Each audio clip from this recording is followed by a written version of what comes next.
Good evening everyone, कैसे हैं आप सब लोग। मेरा नाम है राहुल और मैं दूंगा आपको सीडीपी का प्रैक्टिस सेट प्लस इसमें होंगे मैथ के क्वेश्चन। वीडियो होगी थोड़ी लंबी क्योंकि मैथ के क्वेश्चन ज़्यादा हैं इसमें आज थोड़े। ठीक है, Rahul Pandey official Telegram channel है, you can join this for PDF and more information. पहला क्वेश्चन है, किस शिक्षा शास्त्री के अनुसार स्कूल बाग है, अध्यापक माली है, बच्चे पौधे हैं। ये सब कौन बोलता है? ये फ्रॉबेल बोलता है। इसने क्या दिया था बताओ? किंडरगार्टन विधि दी थी। इसने ना गेंद के खेल पे बहुत ज़्यादा जोर दिया है। ये क्वेश्चन डायरेक्ट पूछा जाता है। क्वेश्चन डायरेक्ट आता है, 4 से लेकर 8 साल के बच्चों पर प्रयोग किए थे इन्होंने। ठीक है, ये क्वेश्चन आता है। और 3 से 6 साल पूछ ले तो वो मारिया मांटेशरी है, याद रखना। और 3 से 15 पूछ ले तो वो बिने हैं, वो याद रखना। और 4 से 12 पूछ ले तो वो प्याजे हैं, वो याद रखना। ठीक है, आंसर क्या हो जाएगा? ए। मांटेशरी कहाँ की हैं? ये इटली की हैं।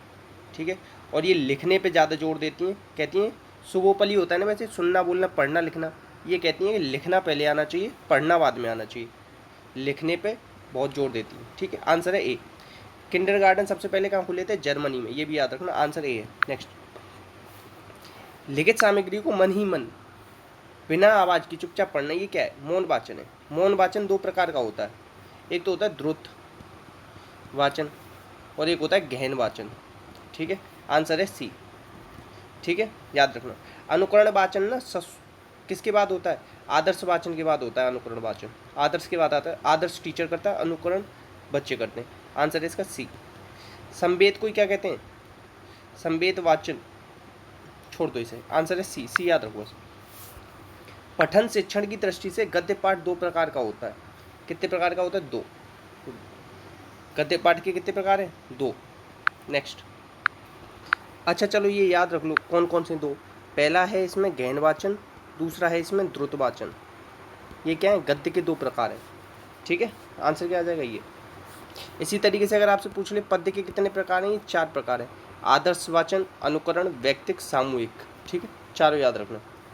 भाषा की दृष्टि से रचना कितने रूप में होती है? 2, गद्य, दूसरी पद्य। नेक्स्ट, खेल विधि को प्रचलित करने का श्रेय किसको जाता है? कोलवेल को। इनकी किताब है कौन सी? प्लेवे। रायवर ने किया एक प्लेवे सजेशंस करके। ठीक है, दोनों याद रखना। और मॉरिसन ने क्या दिया था? मॉरिसन ने इकाई विधि दी थी। छोड़ो, मॉरिसन का छोड़ दो, इतना इंपॉर्टेंट नहीं है अभी। आंसर है इसका बी, इतना याद रखो। व्याकरण शिक्षण की किस प्रणाली को विकृत रूप से सुग्गा प्रणाली या इसे तोता प्रणाली, इसे पाठ्य पुस्तक प्रणाली, ये सब कहते हैं। और ये क्या व्याकरण सिखाने के लिए यूज करते हैं। ठीक है, निगमन विधि में ना नियम से सूत्र की ओर, नियम से किसी उदाहरण की ओर चलते हैं। ठीक है, ये याद रखना। ठीक है, और सहयोग प्रणाली और प्रयोग प्रणाली, ये 2 भेद किसके हैं? आगमन विधि के, ये भी याद रखना। निगमन के 2 होते हैं, सूत्र और पाठ्य पुस्तक। सूत्र और पाठ्य पुस्तक। ठीक है, नेक्स्ट क्वेश्चन है आपका, जिस प्रकार चित्रकार के लिए तूलिका, देखो मैंने कैसे याद किया? सतत संगिनी, इतना याद कर लो। सतत संगिनी कौन थी? सीताराम जी, सीता जी संगिनी थी ना राम जी की, ऐसे याद कर लो। आंसर है ए, सीधी परिभाषा है ना, याद करनी है। नेक्स्ट, कविता शिक्षण की प्रश्नोत्तर प्रणाली को किस और नाम से जाना जाता है? तो देखो प्रश्नोत्तर को क्या जाना जाता है? खंडा। किस नाम से जाना जाता है बताओ? खंडान्वय। किस नाम से जाना जाता है? खंडान्वय के नाम से। ठीक है, याद रख लेना। और प्रश्नोत्तर किसने दी थी? सुकरात ने दी थी। अगर पूछ ले प्रश्नावली विधि किसने दी थी? वो वुडवर्थ ने दी थी। अच्छा, व्यास विधि का ही बढ़ा हुआ, आगे बढ़ा हुआ रूप क्या है? व्याख्या का ही है व्यास विधि, ये भी याद रखना। और शब्दार्थ का कहाँ यूज करते हैं? कविता में, ये भी याद रखना। आंसर क्या हो जाएगा इसका? बी। नेक्स्ट, भाषा की दृष्टि से रचना 2 बताई दी ऊपर, गद्य 1 हो गए, दूसरी हो गई पद्य। आंसर हो जाएगा ए, 2 भेद होते हैं। नेक्स्ट, अब देखो इसमें कह रहा है कि जो प्रगति नहीं कर पाते, मैंने इसे याद करने का तरीका बता रहा हूँ सीधे। भाषा की निदानात्मक परीक्षण उनके लिए जो सामान्य प्रगति नहीं कर पाते। प्रगति कौन नहीं कर पाएगा? जो सोता रहेगा, तो सोनेल, ऐसे याद किया मैंने। आंसर है बी। निदानात्मक परीक्षण पता करते हैं कि एक 2 चीज़ याद रखो, एक तो होता है उपलब्धि परीक्षण, एक होता है निदानात्मक परीक्षण। इसमें क्या करते हैं? समस्यात्मक बच्चे की पहचान करते हैं उपलब्धि में, और इसमें समस्या की पहचान करते हैं निदानात्मक में। देखो उपलब्धि परीक्षण में तो हम पहचान कर लेंगे कि समस्यात्मक बच्चा कौन सा है, तो निदान में ये चेक करेंगे कि उसकी समस्या कौन सी है। ठीक है, तो आंसर है इसका बी। नेक्स्ट, लिखाई का कार्य पढ़ाई के करने से पूर्व होना चाहिए। लिखाई का कार्य ऊपर बता रहा था ना, लिखने पे कौन जोर देती है? मोंटेसरी। सीधे आंसर ए याद रखो। साचर विधि भी इनसे रिलेटेड है, ये याद रखना। पारखष्ट डाल्टन मेथड दिया है, ठीक है, ये याद रखना। और डाल्टन में क्या बोलते हैं इसे, इसे ही बोलते हैं ठेका विधि। क्या बोलते हैं, ठेका विधि, ठीक है, याद रखना। नेक्स्ट आंसर क्या है इसका, ए। और कुक की तो मैंने बताई रखी है, वो किताब है प्ले भी। नेक्स्ट, किसी बड़ी मूर्ति, किसी बड़ी वस्तु के छोटे नमूने को इसे क्या कहते हैं बताओ, प्रतिमूर्ति। क्या बोलते हैं, प्रतिमूर्ति। आंसर है ए। ग्रामोफोन कैसी है, श्रव्य सामग्री है। चित्र क्या है, दृश्य सामग्री है।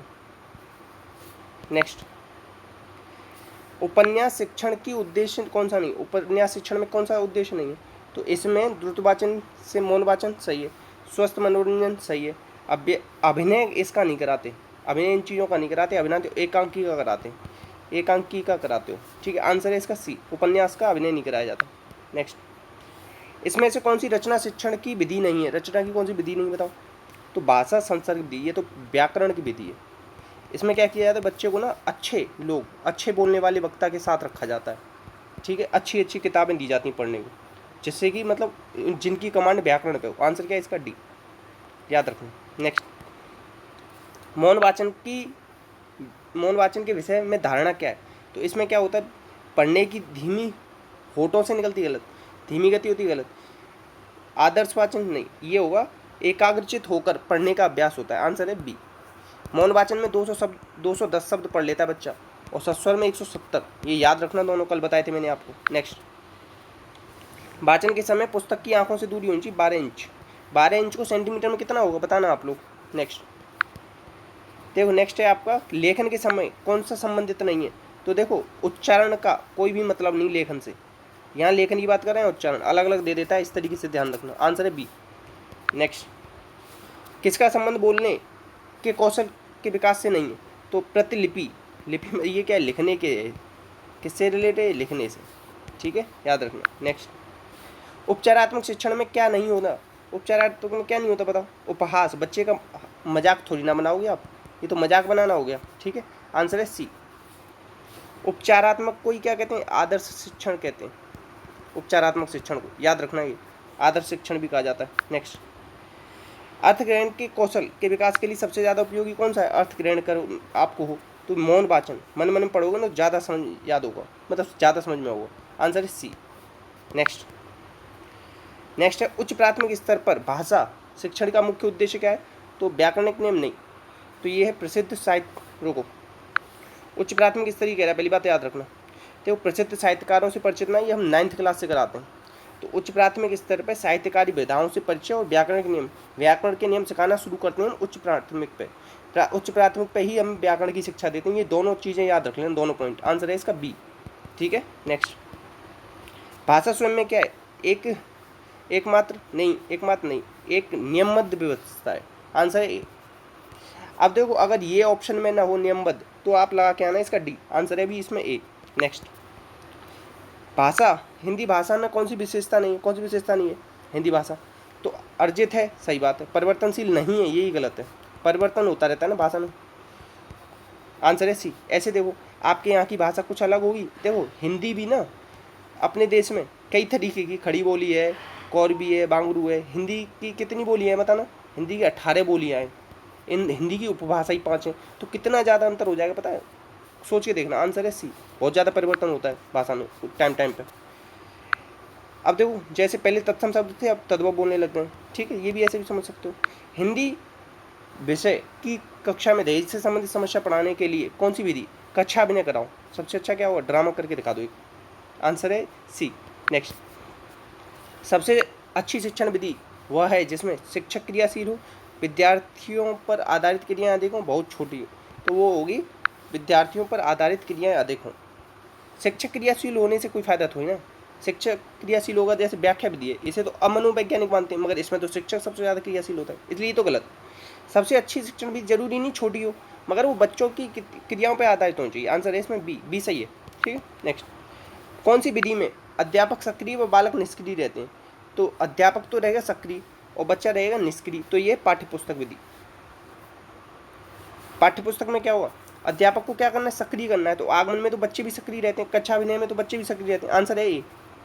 नेक्स्ट, अगर व्याकरण शिक्षण में कौन सी विधि है जो सैद्धांतिक ज्ञान देती, व्यवहारिक ज्ञान नहीं देती? तो निगमन विधि अमनोवैज्ञानिक है, व्याकरण विधि, अनुवाद विधि अमनोवैज्ञानिक, ये भी अमनोवैज्ञानिक। तो जितनी भी अमनोवैज्ञानिक विधियाँ ये सारी सैद्धांतिक ज्ञान देती हैं, व्यवहारिक नहीं देती।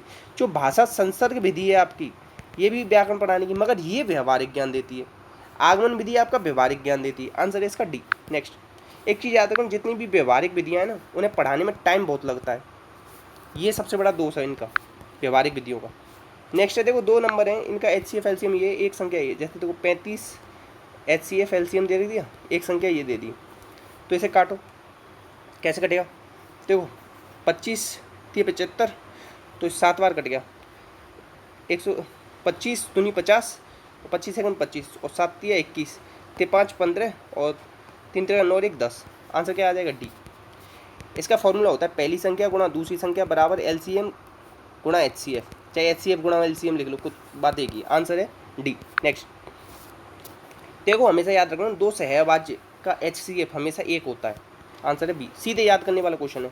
ऐसे है, देखो सहवाच्य क्या होगी, एक तो 3 ले लो और एक 4 ले लो, ये क्या हो गई? कोप्राइम हो गई। क्या हो गई? कोप्राइम हो गई। इन दोनों में कोई भी चीज़ कॉमन नहीं है। अब इन दोनों का LCM निकालना क्या आएगा, सॉरी इन दोनों का HCF निकालना, HCF इनका हमेशा 1 आएगा और कुछ नहीं आ सकता। नेक्स्ट, पहले 3 संख्याओं का HCF LCM 2 4 6, इसका पहले तो HCF निकालो, HCF क्या हो जाएगा? 2, LCM निकालो, LCM 2 4 6 का क्या आएगा? 12 ही तो आएगा। तो आंसर क्या है इसका? डी। नेक्स्ट, अब देखो m और n 2 सकारात्मक संख्याएं, m की पावर n बराबर दे रखा है 25, तो बताना है n की पावर m क्या होगा। 25 कैसे ला सकते हो ये तुम? 5 की पावर 2 5m 25, यही तो होता है। अब ये कह रहा है n की पावर n कर दो, मतलब उल्टा कर दो, तो 2 की पावर 5 करना कितना आएगा? 2 दूनी 4 दूनी 8 दूनी 16 दूनी 32, क्या आ जाएगा? 32 आ जाएगा, डी। नेक्स्ट, 269 में जोड़ी जाए, कौन सी छोटी छोटी संख्या जोड़ी जाए कि आदर्श वर्ग बने? देखो 12 का होता है 144, 13 का होता है 169, 14 का होता है 196, 15 का होता है 225, 16 का होता है 256, ठीक है, 17 का होता है 289। तो देखो ये 259 किसका? 256 और 289 के बीच में आ रहा है, तो 56 से तो आगे निकल गया। तो इसमें कितना जोड़ूँ? 20 जोड़ूंगा तो ये 17 का वर्ग बन जाएगा। अगर ये पूछता है इसमें से क्या घटाऊँ, तो 269 में से 256 घटा दो, जो बचे ना वही घटाओगे, तो इसमें से क्या बन जाएगा? आदर्श वर्ग। ठीक है, तो आंसर क्या है इसका? डी। ये तो मैंने ऐसे ही करके बताया आपको, मेरे को खुद पता है कि 269 के बाद में 289 हो सकता है वर्ग, इस तरीके से। नेक्स्ट है, इसमें से कौन सा पद परिभाषित है? तो देखो बिंदु, ये इस तरीके से होता है, ये कोई परिभाषित नहीं होता।